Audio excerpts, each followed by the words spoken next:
Hello everyone, আমার নতুন একটা ব্লগে সবাইকে স্বাগত। আশা করি সবাই খুব ভালো আছো। দিনটা ছিল আমার মেহেন্দির দিন, আর সেদিনকেই সকাল থেকেই লোকজন সবাই চলে আসতে শুরু করে দিয়েছে। দিদির বিয়ের সময় আরও অনেক দিন আগে এসেছিল, কিন্তু যেহেতু আমার বিয়ের সময় অনেকটাই গরম ছিল, তাই সবাই বলেছিল যে ঠিক আছে বিয়ের একদিন আগে চলে যাব, বিয়ের 1-2 দিন আগে। তো আজকে হলো আমার মেহেন্দি। আমি অনেক খুঁজে খুঁজে, মানে সবটাই আমার বিয়ের অনেক খুঁজে খুঁজে বাজেটের মধ্যে সবটা রেডি করেছি। আর সেই রকমই ছিল আমার এই মেহেন্দির আর্টিস্ট। ওকে আমি অনেক খুঁজে, ওর কাজ এত ভালো লেগেছিল আমার, তো আমি ওকে বুক করে ফেলেছিলাম। কিন্তু ও ছিল অনেক দূরের একজন আর্টিস্ট, ও আমার বাড়ি থেকে অনেকটা দূরে ছিল ওর বাড়ি। এই জন্য ও আমাকে বলেছিল যদি একটু বেলায় বেলায় হয় তাহলে ওর খুব সুবিধা হবে। কিন্তু সকালের দিকে আমার টাইমটা একটু অসুবিধা, যেহেতু লোকজন সব আসছিল, সবাই ক্যাটিন করা, গল্প করা। কিন্তু ওর কথা ভেবে আমি বললাম ঠিক আছে, তুমি তোমার সুবিধা মতো চলে এসো। আর এসে ও একটু বসেছিল, আমি তার মধ্যে স্নান করে রেডি হয়ে নিয়েছিলাম, কোনো রকম একটু শ্যাম্পু করে চুলটা আটকে নিয়েছিলাম। আর আমি এই ডিজাইনটা ওকে দিয়েছিলাম, ও আমাকে বলেছিল যে তুমি যেটা বলবে আমি সেটাই করে দেবো। আমি ওকে কিছু বলিনি, তাও একটা ডিজাইন জাস্ট মাত্র দেখিয়ে রেখেছিলাম। কিন্তু ওর হাতের কাজ আমার এতটাই ভালো লেগেছিল, তোমরা দেখলেই বুঝতে পারবে ওর হাতের কাজ কতটা নিখুঁত আর কত সুন্দর, আর সেটা বেশ রিজনেবল।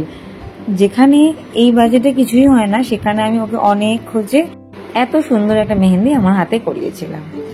তো দেখো ও মেহেন্দি শুরু করে দিয়েছে। আসার পর ওকে একটু জল মিষ্টি দিয়েছিলাম।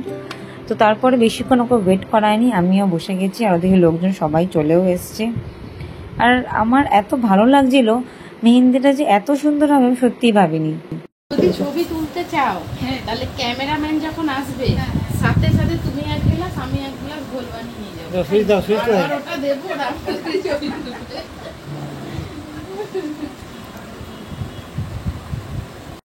আর মাসিরা এসে গেছে, মানে বিয়ে বাড়ি একদম মেতে উঠেছে।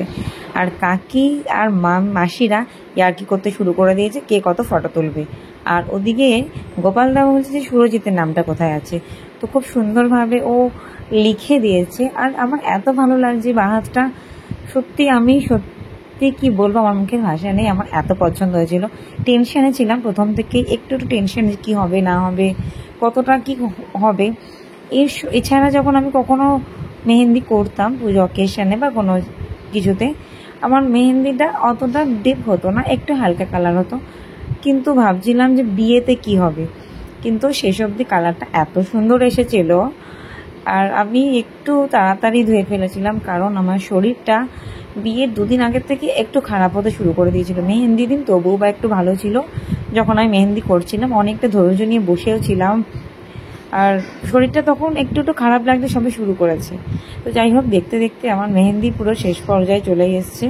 আরও অনেকগুলো কোণ নিয়ে এসেছিলো, আর এটা পুরোপুরি অর্গ্যানিক, এটা কোনো প্রবলেম হবে না। অর্গ্যানিকে কালার সবসময় দারুণ হয়, এটা আর বলার কোনো কথাই নেই।